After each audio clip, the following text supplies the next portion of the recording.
Praise the Lord. ஆண்டவராக இயேசு கிறிஸ்துவின் நாமத்தில் அன்போடு வாழ்த்துகிறேன், வரவேற்கிறேன். கர்த்தர் உங்களை ஆசீர்வதிப்பாராக. புதிய நாட்கள், இந்த புதிய மாதங்கள், இந்த புதிய நேரங்கள், புதிய மணி நேரங்கள், இந்த புதிய வினாடிகள் உங்களுக்கு மிகவும் பிரயோஜனமாய், ஆசீர்வாதமாய் தேவன் உங்களை தொடுகிறதாய் இருப்பதாக. ஆண்டவர்களோடு கூட தீர்க்க தரிசனமாய் பேசுவார். எந்த நிலைமையில் நீங்கள் இருக்கலாம், எப்படிப்பட்ட தருணத்தில் நீங்கள் போய் கொண்டிருக்கலாம், நீங்கள் சென்று கொண்டிருக்கிற பாதைகள், சூழ்நிலைமைகள் பாதகமாய் தோன்றலாம். ஆனால் தேவன் உங்கள் நிலைமையை அறிந்தவர், தேவையானதை போதிக்கிறவர். God bless you. கர்த்தர் உங்களை ஆசீர்வதிப்பார். நம்முடைய சிந்தையை வசனத்துக்கு நேராய் திருப்பலாம். 2 கொரிந்தியர் 6ஆம் அதிகாரம் அதனுடைய 8ஆம் வசனம், 9ஆம் வசனம், 10ஆம் வசனம். 2 Corinthians chapter 6 verse 8, 9 and 10.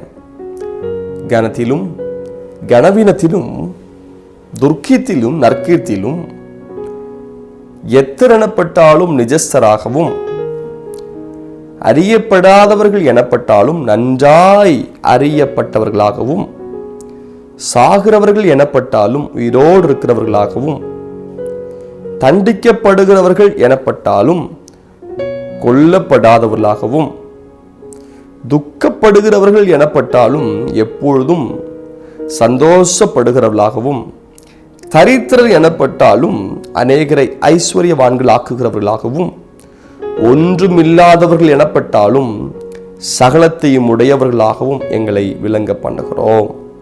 ஆண்டவருடைய ஜெபம் பண்ணுவோம். பிதாவே, இயேசுவின் நாமத்தில் ஜெபிக்கிறேன். கூட பேசுகிறவரப்பா, தகப்பன் பிள்ளையோடு பேசுறது போல, தாய் பிள்ளையோடு பேசுறது போல, ஆண்டவரே பேசுகிறவரே பேசுங்க.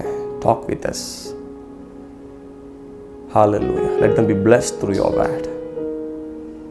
Let them be healed through your word. Let them confirm their calling through your word. Let them deliver through your word. இயேசுவின் நாமத்தில், இயேசுவின் நாமத்தில். Hallelujah. Let there be healing right now in Jesus' name. இயேசுவின் நாமத்தில் சுகம் பிறப்பிப்பதாக. Hallelujah. ஏன் ஜெபத்தோடு துதியோடு தான் ஆரம்பிக்கிறேன். ஏன் இந்த பிரச்சனைகள் தொடர்கிறது? Hallelujah. கலங்காதீர்கள். எகிப்தை விட்டு வெளியே வந்துட்டேன், பழைய ஆண்டை விட்டு வெளியே வந்துட்டேன். ஆனாலும் அந்த எகிப்தியர் பின் தொடர்ந்து வர்றானே. உங்கள் கண்களுக்கு முன்பதாக எகிப்தர்கள் எல்லாம் செங்கடலில் மூழ்குவார்கள். எகிப்தின் கிரியைகள் செங்கடலில் மூழ்கும், பார்வோனின் கிரியைகள் செங்கடலில் மூழ்கும். அவர்கள் கண்டார்கள் எகிப்தியர்கள் கடலில் மூழ்கப்படுவதை. ஹல்லேலூயா, ஹல்லேலூயா. இன்று கண்ட எகிப்தனை ஒருபோதும் காண்பது இல்லை என்று சொன்னவர் கர்த்தர் உங்களை ஆசீர்வதிப்பாராக. ஆண்டவரே ஆசீர்வதிப்பீராக, பேசுவீராக. இயேசுவின் நாமத்தில் ஜெபிக்கிறேன் பிதாவே. ஆமென், ஆமென். வாசித்த வசனத்துக்கு நேராய் உங்களுடைய சிந்தையை திருப்புங்கள். 2 கொரிந்தியர் 6ஆம் அதிகாரம் அதனுடைய 10ஆம் வசனத்தை மட்டும் பார்க்கலாம். நிறைய வசனங்கள் நம்ம முதல்ல வாசிக்கும் போது சில வசனங்களை கவனித்தோம். அதில் 10ஆம் வசனத்திலிருந்து பார்த்தீங்கன்னா, 10ஆம் வசனம், துக்கப்படுகிறவர்கள் எனப்பட்டாலும் எப்பொழுதும் சந்தோஷப்படுகிறவர்களாகவும் தரித்திரர் எனப்பட்டாலும் அநேகரை ஐஸ்வர்யவான்கள் ஆக்கிறவர்களாகவும் ஒன்றுமில்லாதவர்கள் எனப்பட்டாலும் சகலத்தையும் உடையவர்களாகவும் எங்களை விளங்க பண்ணுகிறோம். அந்த வசனத்துடைய கடைசி பகுதி பாருங்க, ஒரு 3 லைன். ஒன்றுமில்லாதவர்கள் எனப்பட்டாலும் சகலத்தையும் உடையவர்களாகவும் எங்களை விளங்க பண்ணுகிறோம். அப்போஸ்தலனாகிய பவுல் எப்படி தன்னை விளங்க செய்கிறாராம்? ஐயோ, நான் பலவீனமாகத்தான் இருக்கிறேன், துக்கமாகத்தான் இருக்கிறேன், ஆனால் சந்தோஷப்படுகிறவனா என்னை விளங்க செய்கிறேன். எத்தனப்பட்டாலும் நிஜஸ்தராகவும் அறியப்படாதவர்கள் எனப்பட்டாலும் நன்றாய் அறியப்பட்டவர்களாகவும் சாகிறவர்கள் எனப்பட்டாலும் உயிரோடு இருக்கிறவர்களாகவும் தண்டிக்கப்படுகள் எனப்பட்டாலும் கொல்லப்படாதவர்களாகவும் துக்கப்படுகள் எனப்பட்டாலும் எப்பொழுதும் சந்தோஷமா இருக்கிறவர்களாகவும் தரித்திரர் எனப்பட்டாலும் அநேகர் ஐஸ்வர்யவான்கள் ஆக்குறவர்களும் ஒன்றுமில்லாத எனப்பட்டாலும் சகலத்தை உடையவர்களாகவும் எங்களை விளங்க பண்ணுகிறோம். ஒரு தேவ மனுஷன் தன்னை எப்படி விளங்க செய்கிறான் தெரியுமா? தன்னை தரித்திரன் என்று விளங்க செய்யவில்லை, ஐஸ்வர்யவான்கள் ஆக்குகிறவராக விளங்க செய்கிறார். காரணம் என்ன? ஒன்றும் இல்லாதவர்களாக விளங்க செய்யவில்லை, சகலவற்றையும் உடையவர்களாக விளங்க செய்கிறார். காரணம் என்ன தெரியுமா? ஆமேன். அவருக்குள் இருக்கிறவர் பெரிய தேவன். அவர் சொல்லுகிறார், என்னை பலப்படுத்துகிற கிறிஸ்துவினாலே எல்லாவற்றையும் செய்ய எனக்கு பலன் உண்டு. அவர் சொல்லுகிறார், ஆமேன், என்னுடைய குறைகள் எல்லாம் மகிமையிலே கிறிஸ்து இயேசுவுக்குள்ளாய் அவர் நிறைவாக்குவா. குறைவை குறித்து, பலவீனத்தை குறித்து, துக்கத்தை குறித்து நீங்கள் ஏன் சோர்ந்து போக வேண்டும்? ஏன் முறுமுறுத்துக் கொண்டிருக்க வேண்டும்? விசுவாசத்தோடு சொல்லுங்க, எனக்குள் இருக்கிற தேவன் பெரியவர், பலவீனும் பலவான் என்று சொல்லுவான், தரித்திரனும் செழித்திடுவான். தேவனின் செயல் இதுவே. இந்த ஒரு வசனத்தை கூட தாவீதின் பவுலின் வாழ்க்கையிலிருந்து பார்க்க முடியும். 12ஆம் அதிகாரம், ஹல்லேலூயா, 2 கொரிந்தியர் 12ஆம் அதிகாரம் அதனுடைய 10ஆம் வசனம். அந்தபடி நான் பலவீனமாயிருக்கும் போதே பலமுள்ளவனாயிருக்கிறேன். ஆகையால் கிறிஸ்துவின் நிமித்தம் எனக்கு வரும் பலவீனங்களிலும் நிந்தைகளிலும் நெருக்கங்களிலும் துன்பங்களிலும் இடுக்கண்களிலும் நான் பிரியப்படுகிறேன். அந்தபடி நான் பலவீனமா இருக்கும் போது பலமுள்ளவனா இருக்கிறேன். எப்படியா சாத்தியம்? துக்கப்படும் போதே சந்தோஷமா இருக்கிறது போல, தரித்திரமா இருக்கும்போது ஐஸ்வர்யவான்கள் ஆக்குறவர்களாக, ஐஸ்வர்யவான்களாக அல்ல, ஐஸ்வர்யவான்கள் ஆக்குறவங்களாக, மற்றவங்களே ஐஸ்வர்யம் மாற்றுறது. ஐயா ஒன்றும் கிடையாது, ஆனா சகலத்தை உடையது மாதிரி. எப்படிங்க? எப்படி? ஒன்று தேவ கிருபை, தேவன். இந்த வசனத்துக்கு முன்பதாக பவுல் சொல்கிறார், ஆண்டவர் ஜெபம் பண்றாரு. 3 முறை போய் ஜெபம் பண்றாரு. அவருக்கு சாத்தானால் கொடுக்கப்பட்டிருந்த ஒரு முள் கொடுக்கப்பட்டிருந்தது, அது நீங்கும்படிக்கு ஜெபம் பண்ணினார். உடனே அதனுடைய வார்த்தை வருகிறது, என் கிருபை உனக்கு போதும், பலவீனத்திலே என் பலம் பூர்ணமாய் விளங்கும். பலவீனத்திலே சில நேரத்தில் பலவீனங்கள், தோல்விகள், தேவையில்லாத பிரச்சனைகள், துக்கங்கள், துயரங்கள், ஒன்றுமில்லாமைகள். ஆனால் தேவன் கொடுக்கிற வார்த்தை, ஒன்றுமில்லை என்றாலும் சகலவற்றையும் உடையவர்களாக உங்களை எண்ணுங்கள். அவரிடத்தில் சத்துவமும் வல்லமையும் பலனும் இருக்கிறது. நாம் தியானிக்கிற வார்த்தை, நீ ஒன்றும் இல்லாதவன் அல்ல, நீ ஒன்றும் இல்லாதவள் அல்ல, நீங்கள் ஒன்றும் இல்லாதவர்கள் அல்லவே. ஐயோ எனக்கு ஒன்றும் இல்லை, எனக்கு திறமை இல்லை, எனக்கு பலன் இல்லை, எனக்கு அனுபவம் இல்லை, எனக்கு அழகு இல்லை, எனக்கு தகப்பன் இல்லை, எனக்கு தாய் இல்லை, என்னை உயர்த்தி விடுகிறதுக்கு யாரும் இல்லை, எனக்கு சப்போர்ட் பண்றதுக்கு யாரும் இல்லை, இல்லை இல்லை இல்லை இல்லை என்றெல்லாம் பல வார்த்தைகள் பேசியிருக்கிறோமே. ஆனால் இன்றைக்கு ஆண்டவர் சொல்லுகிறார், ஒன்றும் இல்லாதவர்களாக இருந்தாலும் சகலவற்றையும் உடையவர்களாக எங்களை விளங்க பண்ணுகிறோம். காரணம், என்னை சம்பூர்ணமாய் கொடுக்கிற தேவன் அவர், எல்லாவற்றையும் கொடுக்கிற தேவன் அவர், தேவையை கொடுக்கிற தேவன் அவர், வேண்டுவதற்கு முன்பதாகவே இன்னது தேவை என்று அறிந்திருக்கிற கர்த்தர். நீங்கள் ஆராதிக்கிற தேவன் உங்களை வெட்கப்படுத்துகிறவர் அல்ல, நீங்கள் ஒன்றும் இல்லாதவர்கள் அல்லவே. அவனுடைய நாமத்துக்கு மகிமை உண்டாகட்டும். வேதத்தில் பல இடங்களில் ஒன்றுமில்லை என்ற வார்த்தை இருக்கிறது. கர்த்தருடைய நாமத்துக்கு மகிமை உண்டாகட்டும். ஏசாயா 1ஆம் அதிகாரம் 6ஆம் வசனத்தில் பார்க்கிறோம், சுகம் இல்லை. லூக்கா 11ஆம் அதிகாரம் 6ஆம் வசனம், அப்பங்கள் இல்லை, அப்பம் இல்லை. என்னாகமம் 11ஆம் அதிகாரம் 6ஆம் வசனம், இறைச்சி இல்லை. 2 ராஜாக்கள் 4ஆம் அதிகாரம் 14ஆம் வசனம், அங்கு ஒரு சம்பவம் இருக்கிறது. சொல்றாங்க, பிள்ளை இல்லை. இல்லை என்ற அந்த வார்த்தை பெரிய தோல்வியை காண்பிக்கிறது. நோ, ஒரு ரைட்டர் எப்படி எழுதியிருந்தார், நோ நெகட்டிவ் வார்த்தைக்கு பாசிட்டிவ் அர்த்தங்கள். நோ என்றால் இல்லை, அதுக்கு NO நெக்ஸ்ட் ஆப்பர்ச்சுனிட்டி என்கிற ஒரு பாசிட்டிவ் விளக்கப்படுத்திருந்தார். ஐயோ இல்லை, முடிஞ்சதுன்னு இல்லை, இன்னொரு வாய்ப்பு இருக்கிறது. ஆண்டவர் நல்லவர். 1 சாமுவேல் 26:6 ஜெபத்துக்கு பதில் இல்லை. ஆதியாகமம் 43:36 நேசித்தவர்கள் என்னோடு இல்லை. அப்போஸ்தலர் 6ஆம் அதிகாரம் 1ஆம் வசனம், எங்களை விசாரிக்க ஆள் இல்லை. பல நேரங்களில் இல்லை என்றெல்லாம் இருக்கிறது. இல்லை, கலசத்துல கொஞ்சம் மாவும் கொஞ்சம் எண்ணெய் தான் இருக்கு, அதை வேறு ஒரு அடையும் இல்லை, தவிர வேறு ஒரு அடையும் இல்லைங்கிறாங்க. எலியா கர்மேல் பர்வத்து மேல ஜெபம் பண்ணிட்டு இருக்கிறாரு. வேலைக்காரனை பார்த்து சொல்றாரு, அப்பா பெருமணி இறைச்சல் சத்தம் எனக்கு கேட்கப்படுது, போய் பாரு. சமுத்திர முட்டாய் போய் பார்த்துட்டு வந்து சொல்றான், ஒன்றும் இல்லை. இந்த 7ஆம் தரம் வந்து சொல்றான், கையில மேகம் வருது, ஒன்றும் இல்லை. பல முறை போய் முயற்சி பண்ணிட்டேன், பல முறை போய் ட்ரை பண்ணிட்டேன், இல்ல வேலை இல்ல, சம்பாத்தியம் இல்ல, வருமானம் இல்ல, அங்கே சுகம் இல்லை, குழந்தை இல்லை, இறைச்சி இல்லை, ஆகாரம் இல்லை. பிள்ளைகளை புசிக்கிறதுக்கு ஏதாவது இருக்குதான்னு கேட்டார். ஆண்டவர் இயேசு சொல்றாங்க, ஒன்றும் இல்லை. முழுதும் பிரயாசப்பற்றும் ஒன்றும் அகப்படவில்லை. எலிசா தீர்க்கதரிசி, அவர்கிட்ட ஒரு அம்மா வர்றாங்க. தீர்க்கதரிசியின் புத்தருடைய மனைவி, கணவர் இறந்துட்டாங்க, பிள்ளைகள் அடிமையாக கொண்டு போகிறாங்க. அவன்கிட்ட என்னமா இருக்குன்னு கேட்டபோது சொல்றாங்க, ஒரு குடம் எண்ணெய் இல்லாமல் வேறு ஒன்றும் இல்லை. ஆண்டவரை குறித்து நம்ம வேதத்தில் பார்க்கிறோம். அவர் யார் தெரியுமா? ஒன்றும் இல்லாமல் இருந்து எல்லாவற்றையும் உருவாக்குகிறவர்.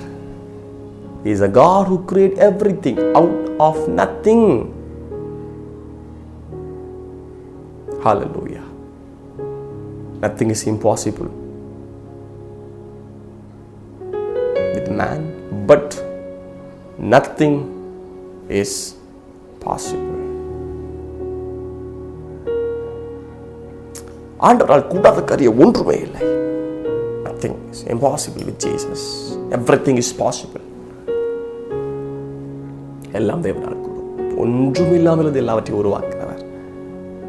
ஆனால் பொதுவாய் உலக காரியங்களை பார்க்கும்போது பல பொருட்கள் வியர்க்கத்தக்க அளவிற்கெல்லாம் டெக்னாலஜி வளர்ந்து உருவாக்கப்படுகிறது. இவைகள் எல்லாம் எப்படி உருவாக்குறாங்கன்னா, ஒன்றை பார்த்து, ஒரு பிராண்டை பார்த்து அது நல்ல ஃபேமஸ் ஆன உடனே அதே போல டூப்ளிகேட் ஆரம்பிக்கிறாங்க.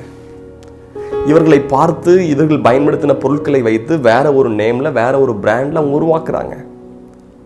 அவங்க ஒன்றை வைத்துத்தான் ஒன்றை உருவாக்குகிறார்கள். இந்த பூமியில் பல டெக்னாலஜி வந்துச்சு, பிரமிக்கத்தக்கவையான பொருட்கள் வந்தாச்சு. ஆனால் எல்லாமே ஒரு உலோகத்தை பயன்படுத்தப்பட்டது. இல்லையென்றால் பழைய பொருட்களை பயன்படுத்தினார்கள். விலை உயர்ந்த காரியங்களை பயன்படுத்தித்தான் இவைகளை உருவாக்கினார்கள். ஆனால் ஆண்டவர் எப்படி தெரியுமா? ஒன்றுமில்லாமல் இருந்து உருவாக்கினார். சோர்ந்து போகாதீர்கள். ஒன்றுமே இல்லைன்னு நினைக்கிறீங்களா? கர்த்தரை உருவாக்கி கொண்டிருக்கிறார். அவரை நம்புகிறவர்களுக்கு நீ உண்டு பண்ணி வைத்திருக்கிற நன்மை எவ்வளவு பெரிதாயிருக்கிறது. அவரை நம்புகிறவர்களுக்கு அவர் உண்டு பண்ணி வைத்திருக்கிற நன்மை மிகவும் பெருசா இருக்குதா? கர்த்தர் உண்டு பண்ணி வைத்திருக்கிறார். வேதத்தில் பார்க்கிறோம். ஆதியாகமம் 1ஆம் அதிகாரம் 1-2 வசனங்களில், ஆதியில தேவன் வானத்தையும் பூமியும் சிருஷ்டித்தார். இந்த beginning God created heavens and earth. ஆனால் பூமியானது ஒழுங்கின்மையும் வெறுமையுமாயிருந்தது. ஆழத்தின் மேல் இருள் இருந்தது. தேவ ஆவியானவர் ஜலத்தின் மேல் அசைவாடி கொண்டிருந்தார். அங்கே 3 பிரச்சனைகள்: ஒழுங்கின்மை, வெறுமை. வெறுமை அப்படின்னா ஒன்றும் இல்லை. ஆழத்தின் மேல் இருள், இருள், வெறுமை. வெறுமையா இருக்கிறேன். முழுதும் பிரயாசப்பட்டு வெளியே வர்றாங்க, வலையை அலசிட்டு இருக்கிறாங்க. வெறுமையா இருக்கு, வெறுமையா இருக்கு. வெறுமையான படகை மாற்றவர். ஆதியிலே வானபூமி ஒன்றுமில்லாமல் இருந்தது, ஒன்றுமில்லாமல் இருந்தது. ஆனால் யோவான் 1ஆம் அதிகாரத்தில் யோவான் எழுதுகிறார், மத்தேயு, மார்க்கா, லூக்காலெல்லாம், மத்தேயு, மார்க், லூக்கா இயேசு கிறிஸ்துடைய பிறப்பு காரியங்களை பார்க்க முடியும். அவர் பிறந்தார். ஆனால் யோவான் 1ஆம் அதிகாரத்தில் பார்க்கிறோம், வந்தார். He came. உலகத்தில் வந்து எந்த மனுஷனையும் பிரகாசிப்பிக்கிற ஒளி, ஒளியாய் வந்தார். அப்ப வந்தார்னா எங்கேயோ இருந்தார்னு அர்த்தம். He was already there. As incarnation he came to the world to deliver the people. அந்த ஒரு அவதாரமா இந்த பூமிக்கு வந்து தன்னுடைய ஜனத்தை விடுவிக்கும்படிக்கு வந்தார். வேதம் சொல்லுகிறது ஆதியிலே வார்த்தை இருந்தது. யோவான் 1:1 பார்க்கிறோம், ஆதியிலே வார்த்தை இருந்தது, அந்த வார்த்தை தேவனிடத்தில் இருந்தது, அந்த வார்த்தை தேவனாய் இருந்தது. கர்த்தர் அந்த வெறுமையா இருக்கிற அந்த நேரத்தில் ஆதியாகமத்தில் ஒவ்வொன்றையும் எப்படி படைக்கிறார் என்றால் வார்த்தையினால் படைக்கிறார். Let there be light.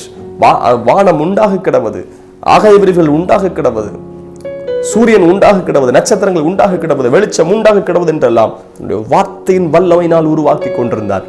தேவனுடைய வார்த்தை உங்களுக்குள் இருக்கிறது, ஒன்றுமில்லை என்று சொல்லாதீர்கள். வாக்குத்தத்தம் இருக்கிறது, தீர்க்க தரிசனம் இருக்கிறது, கர்த்தர் உங்களுக்காய் பேசியிருக்கிற பட்சமான வார்த்தைகள், வேதத்தில் கொடுக்கப்பட்ட ஒவ்வொரு ஆசீர்வாதமான வார்த்தைகள் இருக்கிறது. வார்த்தை இருக்கிறது. ஆதியில் வார்த்தை இருந்தது. வார்த்தையின் தேவன் இருக்கிறார். வார்த்தையின் தேவன் இருக்கிறார். எலியாவுக்கு பெருமணி இரைச்சல் சத்தம் கொடுக்கப்பட்டிருந்தது. ஆபிரகாமுக்கு வாக்குத்தத்தம் கொடுக்கப்படுது, தேவனை தேசத்துக்கு தகப்பனாக்குவேன். ஆனா பிள்ளை இல்லை, நம்புவதற்கு ஏதுவில்லாதிருந்தும் நம்பிக்கையோடு விசுவாசித்தான். நம்புவதற்கு ஏதுவில்லை, ஆனா வார்த்தை இருந்தது. நம்புவதற்கு ஏதுவில்லாத இருக்கலாம், ஒன்றும் இல்லாமல் இருக்கலாம், ஆனால் வார்த்தை இருக்கிறது. தெரியுமா, ஒன்றும் இல்லாதவர்கள் எனப்பட்டாலும் சகலவற்றையும் உடையவர்களாக எண்ணுகிறோம். பவுல் சொல்லுகிறார், சகலவற்றையும் உடையவர்களாக எங்களை விளங்க பண்ணுகிறேன். அதே பவுல் சொல்றார், பலவீனமாக இருக்கும் போதே பலமுள்ளவனாய் காணப்படுகிறேன். எப்படிங்க பலவீனன் பலன் சொல்றான்? அவனுடைய நாமத்து மகிமை உண்டாகட்டும். ஒரு 2 காரியத்தை தியானிக்கலாம். 1 சாமுவேல் 17ஆம் அதிகாரம் 50வது வசனம். 1 சாமுவேல் 17ஆம் அதிகாரம் 50வது வசனம். தாவீது ஒரு கவணினாலும் ஒரு கல்லினாலும் பெலிஸ்தியனை மேற்கொண்டு அவனை மடங்கடித்து அவனை கொன்று போட்டான். தாவீதின் கையில் பட்டயம் இல்லாதிருந்தது. தாவீது சம்பவம் நமக்கு தெரியும்ல, தாவீது கோலியாத். கர்த்தர் தாவீதை பிரபலமாக்குகிற, வெளிக்கொண்டு வருகிற ஒரு நேரம் வருகிறது. பல நாள் மறைந்திருக்கலாம். ஐயோ, ஒரு விஷயம் ஆடு மேய்ச்சி கொண்டிருக்கும் போது கரடி வந்துச்சு, சிங்கம் வந்துச்சு, கிழிச்சு போட்டேன், ஆனால் யாரும் பார்க்கல. இவன் சவுல்கிட்ட சொல்லிட்டு இருக்கும்போது வேடிக்கை நினைச்சிருப்பாங்க, என்ன கதை விடுறான், சொந்த சகோதரன் நினைச்சிருப்பாங்க. இவன் சின்னப்பா, இவன் என்ன கதை விடுறான், தாவீதுடைய சகோதரன் நினைச்சிருப்பாங்க. உடனே சவுல் சொல்றாரு, அப்பா அதெல்லாம் இருக்கட்டுப்பா, என்னுடைய அதை போட்டுக்க, என்னுடைய ஷூ போடு, என்னுடைய பட்டயத்தை எடுத்துக்க, என்னுடைய கேடகத்தை எடுத்துக்க. ஐயோ அது பழக்கல், அதெல்லாம் வேணான்ட்டான். ஒருவேளை தாவீது அதெல்லாம் போட்டு போய் ஜெயிச்சிருந்தான்னா சவுல் சொல்லியிருப்பாரு, பாத்தியா என்னுடைய போர் வஸ்திரங்களை போட்டதுனால நீ ஜெயிச்ச. ஐயோ, மற்ற இடத்துல இருந்து புகழ் இப்படி வரக்கூடாது, மற்றவர்களும் புகழை இப்படி எடுக்கக்கூடாது, எனக்கு அதெல்லாம் வேண்டான்னு சொல்லி போனார். கோலியாத்துக்கு முன்னாடி போய் நின்றுட்டார். ஒன்று தெரியுமா, ஆதி காலத்தின்படி யுத்தம் என்று சொன்னால் அவர்கள் பட்டயம் வைத்திருக்க வேண்டும். மிக முக்கியமாய் பட்டயம் இல்லாவிட்டால் கொண்டு போறாங்களோ இல்லையோ, ஜெயம் எப்படி என்றால் எதிராளியுடைய தலை துண்டிக்கப்பட வேண்டும். எதிராளியுடைய தலை துண்டிக்கப்பட வேண்டும். சவுலுடைய தலையை துண்டிச்சு கொண்டு வந்தாங்க. அப்சலோமுடைய தலை துண்டிக்கப்பட்டது. யோவான்சனுடைய தலை துண்டிக்கப்பட்டது. சிரசேதம் பண்ணினார்கள். சில ராஜாக்களுடைய தலைகளும் துண்டிச்சாங்க. அப்போ யுத்தம் என்று சொன்னாலே எதிராளி ராஜாவுடைய தலையை துண்டிக்கப்பட்டால் தன் ஜெயம். ஆனால் தாவீதை குறித்து பார்க்கிறோம். 1 சாமுவேல் 17:50. தாவீது ஒரு கவணினாலும் ஒரு கல்லினாலும் பெலிஸ்தியனை மேற்கொண்டு அவனை மடங்கடித்து, பெலிஸ்தியனை மேற்கொண்டான், மடங்கடித்தான், அவனை கொன்று போட்டான். கொன்று போட்டாச்சு. கல்லு கொண்டு போறாரு, கவுண்ட சுத்துறாரு, கரெக்டா நெற்றியில பட்டு மரம் போல் சாய்ந்து விழுந்தான். கொன்று போட்டான். ஆனால் தாவீதின் கையில் பட்டயம் இல்லை. தலை வெட்டப்பட வேண்டும். இன்னும் நிவர்த்தி ஆகல வேலை, இன்னும் ஜெயம் நிவர்த்தி ஆகல, இன்னும் யுத்தம் நிவர்த்தி ஆகல. எப்பொழுது முடியும்? என்ன யுத்தம் முடியல, செத்து கிடக்கிறான். தாவீது கையில் பட்டயம் இல்லை. ஒருவேளை நீங்களும் பல நேரங்களில் அப்படிப்பட்ட சூழ்நிலையில் போயிட்டு இருக்கலாம். எனக்கு இல்லை, நான் கொஞ்சம் எனக்கு கிடைச்சுன்னா நான் முடிச்சிருவேன், நிறைவு ப்ராசஸில் வந்துச்சேன். I came to the end of the process. இன்னும் கொஞ்சம் மட்டும் இல்லையே. ஏங்குறீங்களா? இருக்குது, அங்கேயே தான் இருக்குது. அதே கோலியாத்து தான் பட்டையா இருக்குது. என்ன பண்ணார் தெரியுமா? தாவீது கோலியாத்து உடைய பட்டயத்தை எடுத்து கோலியாத்துடைய தலையை வெட்டி கொண்டு வருகிறார். இப்போ சவுல் கேட்கிறாரு, யாருப்பா? தாவீது பார்த்து கேட்கிறாரு. வித்தியாசமாய் காட்சி அளிக்கப்பட்டவன். ஒரு நாள் சவுலுக்கு பயந்து அங்கேயும் ஓடிட்டு இருக்கும்போது ஆசாரின்ட்டு போகும்போது, இது உன்னுடைய பட்டயம் இருக்குப்பா, கோலியாத்துடைய பட்டயத்தை கொடுத்தார். ஐயோ இல்லையே, நான் என்ன செய்வது? What I have to do at the right time? அந்த சரியான நேரத்தில் என்ன செய்யணும்? இக்கட்டான நேரத்தில் இருக்கிறேன். எலியாசர் அப்படித்தான் ஜெபம் பண்ணிட்டு போனார் ஒரு விசுவாசத்தோட. கரெக்டாக அந்த குறிப்பிட்ட பாயிண்ட்ல ஜெபிச்ச போது கர்த்தர் அதில் அற்புதம் செய்தார். குறிப்பிட்ட பாயிண்ட்ல வரும்போது தேவன் மேல் நம்பிக்கையாயிருங்கள். கர்த்தர் எதிராளி இடத்துல வைத்திருக்கிறார். எவன் உங்களை மடங்கடித்தானோ, எவன் உங்களை எதிராளி எழுந்தானோ, எவன் உங்களை பயமுறுத்தினானோ அவன்கிட்டருந்தே சில புயங்களை கர்த்தர் தருகிறார். அவரிடத்திலிருந்தே சில நன்மைகளுக்காக தருகிறார், வைத்திருக்கிறார். கர்த்தர் எவ்வளவு அதிசயமானவர் பாருங்க. தாவீது வெற்றி பெற காரணம் என்ன? தன்னுடைய சாட்சியில் வித்தியாசமானவன். சாட்சி என்ன தெரியுமா? ஒரு விஷயம் கரடி, ஒரு விஷயம் சிங்கத்தை நான் கொன்னேன், யாரும் பார்க்கல. யாரும் பார்க்காத அந்தரங்கத்தில் ஒரு வெற்றி இருக்குமானால் வெளியரங்கமாக வெற்றி இருக்கும். இரண்டாவது, வித்தியாசமான அறிக்கை. கோலியாத்தை அறிக்கை பண்ணாரு. முன்னாடியே சொல்றாரு, விருத்த சேதம் இல்லாத இந்த பெலிஸ்தியனை மாத்திரம் ஜீவனுள்ள தேவனை நிந்திக்கிறானே. தேவன் மேல உள்ள ஒரு வைராக்கியம், தேவன் மேல உள்ள ஒரு வைராக்கியம். எப்படிப்பட்ட ஒரு தாவீது பாருங்க. அவர் சொல்றா, உன்னுடைய மாம்சத்தை, கோலியாத்து தாவீதை பார்த்து, உன்னுடைய மாம்சத்தை நான் இதில் வாங்கி அது ஆகாயத்து பறவைகளுக்கும் மிருகங்களுக்கும் போடுவேன்னு சொல்றான். ஆனா தாவீது சொல்றாரு, அப்பா, பாளையத்தின் பிணங்களை உன் தலையை உன்னை விட்டு வாங்கி பாளையத்தின் பிணங்களை, அப்பா நீ என்ன மட்டும் தானே கொள்ளுவ, நான் முழு பாளையத்தின் பிணங்களையே, பாளையத்தையே கொண்டு போடுவேன்ப்பா. தாவீது எப்படி அறிக்கை பண்ணா பாருங்க. எதிராகி ஓடினான். தன் செயலில் வித்தியாசமானவன், அறிக்கையில் வித்தியாசமானவன், சாட்சியில் வித்தியாசமானவன். Because of the power of testimony, because of the power of Holy Spirit. ஒரு விசுவாசம் ஒன்றும் இல்லாமின் மத்தியில் ஜெயத்தை பெறுவதற்கு உதவி செய்தது. ஆண்டவருடைய நாமத்துக்கு மகிமை உண்டாகட்டும். 1 சாமுவேல் 17 அதிகாரம் 46 பாருங்கள். 1 சாமுவேல் 17:46. இன்றைய தினம் கர்த்தர் உன்னை என் கையில் ஒப்பு கொடுப்பார், நான் உன்னை கொன்று உன் தலையை உன்னை விட்டு வாங்கி. என்ன வார்த்தை பேசுறாரு பாருங்க. உன்னை கொன்றுவேன்ப்பா, கல்லறிஞ்சவன நான் கொன்றுருவேன், தலையை வாங்கணும். அவன் யோசிச்சிருப்பான் கோலியாத், என்ன தலையை வாங்க போறான், கையில தான் பட்டையும் கிடையாது, ஒன்றும் கிடையாது, எப்படி வாங்குவான் பார்ப்போம், இவங்க எப்படி ஜெயிக்கிறாங்க பார்ப்போம், இவங்க எப்படி உயர்றாங்க பார்ப்போம், இவங்க எப்படி ஆசிரியப்படுறாங்க பார்ப்போம், எப்படி வீடை கட்டி பிடிப்பாங்க பார்ப்போம். என்ன வேணும் பேசிட்டியா? கர்த்தர் அனுபவத்தை வச்சிருக்கிறாரு. பட்டை இல்லாமல் இருக்கலாம், பட்டயம் இருக்கிறது, ஜெயம் இருக்கிறது, தேவை சந்திக்கப்படுகிறது. ஆண்டவர் நல்லவர். அப்புறம் பாருங்க, பாளையத்தின் பிணங்களை இன்றைய தினம் ஆகாயத்து பறவைகளுக்கும் பூமியின் காட்டு மிருகங்களுக்கும் கொடுப்பேன், ஆனால் இஸ்ரவேலின் தேவன் ஒருவர் உண்டு என்று பூலோகத்தார் எல்லாரும் அறிந்து கொள்வார்கள். இந்த ஜெயத்தை அது சொல்றாரு பாருங்க. எல்லாம் விட்டு வாங்கி படங்களா போடுவோம்ப்பா, ஆனால் தாவீது பெரிய ஆளு, தாவீது அடுத்த ராஜா, ஐயோ தாவீதான் பெரிய யுத்த வீரன் அப்படின்னு தெரியும்னு சொல்லிட்டு தன்னை மேன்மைப்படுத்தாம இஸ்ரவேலின் தேவன் ஒருவர் உண்டு என்பதை பூலோகத்தார் எல்லாரும் அறிந்து கொள்வார்கள். தேவனை மகிமைப்படுத்தினவன், தேவனை மகிமைப்படுத்தி புகழ்வான் என்றால், தன்னை தாழ்த்தி தேவனை உயர்த்துவான் என்றால், அவன் வாழ்க்கையில கர்த்தர் சகலவற்றையும் கொடுக்க வல்லவரா இருக்கிறாரு. ஒரு கூட எண்ணெய் இல்லாமல் வேறு ஒன்றும் இல்லை.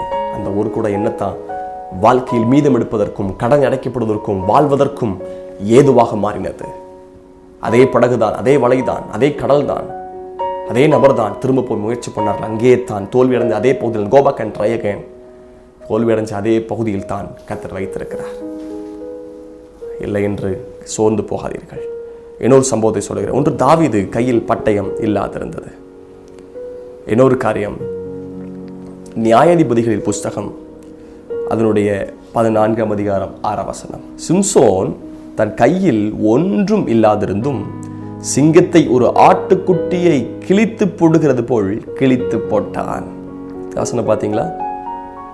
சிம்சோன் தன் கையில் ஒன்றும் இல்லாதிருந்தும் சிங்கத்தை ஒரு ஆட்டுக்குட்டியை கிழித்து போடுகிறது போல கிழித்து போட்டான். தன் கையில் ஒன்றும் இல்லாதிருந்தும், கையில் ஒன்றும் இல்லை. எப்படிங்க ஒரு விஷயம் கொள்ளும்போது வந்து கழுதையின் பச்சை தாடையை வச்சு நிறைய பேரை கொண்டு போட்டாருங்க. ஆனா இப்போ கையில ஒன்றும் கிடையாது. இப்போ கையில ஒன்றும் இல்லை, ஆனா எல்லாரையும் கொன்று போடுறாரு. எப்படி எப்படி? உடைய ஆண்டவர் சர்வ வல்லவருங்க, அவர் பெரியவர். இந்த சிம்சோன் அவன் கையில் ஒன்றுமே இல்லை. சிம்சோன் தன் கையில் ஒன்றும் இல்லாதிருந்தும் சிங்கத்தை ஒரு ஆட்டுக்குட்டி போல கிழித்து கொன்று போட்டான். தேவனுடைய பலன், ஆவின் ஏவுதல்படி போனவன். கர்த்தர் அவன் மேல் வைத்திருக்கிற வித்தியாசமான ஒரு கிருபை. ஆண்டவருடைய நாமத்து மகிமை உண்டா. இதுல ஒரு காரியத்தை சொல்ல முடியுங்க. இதுக்கு காரணம் என்ன தெரியுமா? அதே நியாயாதிபதிகளின் புஸ்தகம் 14ஆம் அதிகாரம் 6வது வசனம். விசேஷமான பரிசுத்தாவினுடைய கிருபை, பரிசுத்தாவின் அபிஷேகம் உங்களுக்கு தேவை. பரிசுத்தாவின் அபிஷேகம் உங்களுக்குள்ள வரும்போது இவன் கிழிப்பதற்கு காரணம் என்ன? 14ஆம் அதிகாரம் 6ஆம் வசனத்துல பாருங்க, ஆண்டவன் நல்லவர். அப்பொழுது கர்த்தருடைய ஆவி அவன் மேல் பலமாய் இறங்கினதினால் அவன் தன் கையில் ஒன்றுமில்லாதிருந்தும். கர்த்தருடைய ஆவி அவன் மேல பலமாய் இறங்கினதுனால கையில ஒன்றுமில்லாத பரிசுத்தாவின் அபிஷேகம் நமக்குள் இருக்கும்போது சகலவற்றையும் செய்ய முடியும். ஆனால் வேதத்தில் பார்க்கிறோம், பரிசுத்தாவின் வரும்போது நீங்கள் பலன் அடைவீர்கள் என்று பார்க்கிறோம். பலம் இல்லாத நேரத்தில் கர்த்தர் பலனை கொடுக்கிறவர், சத்துவம் இல்லாத நேரத்தில் சத்துவத்தை பெருக பண்ணுகிறவர். காரணம், பரிசுத்தாவியனுடைய பலன் நமக்குள் இருக்கிறது. பரிசுத்தாவின் அபிஷேகம் நமக்குள் இருக்கிறது. ஆவியானுடைய கிரியை நமக்குள் இருக்கிறது. கர்த்தரின் வல்லமை நமக்குள் அதிகமாய் கிரியை செய்யும். ஆண்டவர்கிட்ட கேளுங்க, ஆவியானவரே நிரப்பும் என்று சொல்லுங்கள். ஒரு கடைசியா கேட்கிற, ஆண்டவர் ஒரு விஷயம் கூட எனக்கு பலன் தாரும். ஆவியானவர் அவனுக்குள் இறங்கினார், கிரியை செய்தார், ஒன்றுமில்லாதிருந்தும் கிழித்து போட்டான். ஆனால் ஆவின் ஏவுதலை விட்டு விட்டான். அன்புக்குரியவர்களே, என்னை கேட்ட வார்த்தை, ஒன்றுமில்லாதிருந்தும் சகலவற்றையும் உடையவளாக இருக்கிறோம். 2 சம்பவம் சொன்னேன், 2 காரியத்தை முக்கியப்படுத்தினேன். ஒன்று தாவீது, கையில் பட்டயம் இல்லை. 2வது சிம்சோன், கையில் ஒன்றும் இல்லாதிருந்தும். தாவீது சாட்சி இருந்தது, அறிக்கை இருந்தது, தேவனை மகிமைப்படுத்தினான். சிம்சோன் பரிசுத்தாவின் அபிஷேகம் நிறையப்பட்டிருந்தவன். ஒன்றுமில்லாதிருந்தும் கிரியை செய்தார்கள். ஒன்றுமில்லாமல் இருக்கலாம், ஆண்டவரே சார்ந்திருங்களா? ஆண்டவரே, கர்த்தர் சகலவற்றையும் உடையவர்களாக உங்களை விளங்க செய்வாராக. God bless you. தகப்பனே, இயேசுவின் நாமத்தில் ஜெபிக்கிறேன், ஆசீர்வதிக்கிறேன். சகலவற்றையும் உடையவர்களாக இவர்களை விளங்க செய்வீராக, மேன்மைப்படுத்துவீராக. ஆண்டவரே, ஜெயம் பெறுவார்களாக, உயர்த்தப்படுவார்களாக, சிங்கங்களை கிழிப்பார்களாக, கோலியாத்தை இவர்கள் வெற்றி பெறுவார்களாக. தேவனுடைய பிரசன்னம் இவர்களை நிரப்பட்டும். இயேசுவின் நாமத்தில் ஜெபிக்கிறேன் பிதாவே, ஆமேன், ஆமேன். God bless you. கர்த்தர் உங்களை அதிகமாய் ஆசீர்வதிப்பார். ஆமேன்.